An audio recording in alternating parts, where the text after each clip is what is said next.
राज्यात अतिवृष्टी आणि पूरबाधितांना मदतीचा ओघ सुरूच. राज्य सरकारकडून आणखी 648 कोटींचा निधी मंजूर.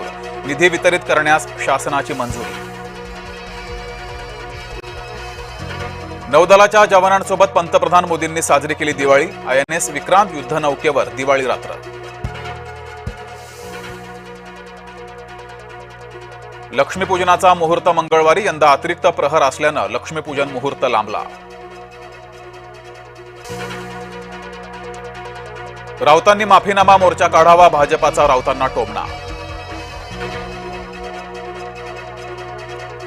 दुसऱ्यांचे व्हिडिओ दाखवणाऱ्या राज ठाकरेंवरच भाजपाचा व्हिडिओ बाण. उद्धव ठाकरे यांच्याकडे खानच उरल्याची राज यांची टीका. राज ठाकरे यांना त्यांच्या वक्तव्याची भाजपानं करून दिली आठवण. उत्तर प्रदेशचे मुख्यमंत्री योगी आदित्यनाथ राम मंदिरात अयोध्येत दीपज्योती तेवण्याचा नवा विश्वविक्रम. शरयू तीर 26 लक्ष पणत्यांनी उजळला. पूरग्रस्तांच्या खात्यात पैसे दिवाळीपूर्वी जमा. उपमुख्यमंत्री एकनाथ शिंदे यांचं वक्तव्य. आत्महत्या करण्यापेक्षा एखाद्या आमदाराला कापून काढा. बच्चू कडू यांची दुःखी शेतकऱ्याला चिथावणी. आजोबा राज ठाकरे उतरले नातवासोबत फटाके वाजवायला. कियान ठाकरेसोबत शिवतीर्थावर दिवाळीचा उत्साह. रशियन तेलाची आयात थांबवा, अन्यथा आणखी आयात शुल्क लावलं जाईल. डोनाल्ड ट्रम्प यांची पुन्हा दरपोक्ती.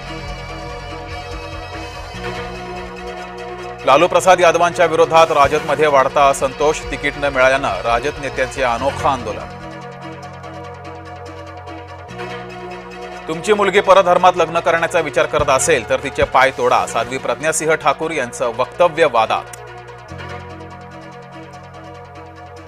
निवडणूक आयोगाविरोधात मविया आक्रमक. येत्या शनिवारी मवियाचा मोर्चा. मवियाच्या मोर्चात मनसैनिक होणार सहभागी. ज्येष्ठ अभिनेते गोवर्धन असरानी यांचं निधन. अंग्रेजों के जमाने के जलर काळाच्या पडद्याआड.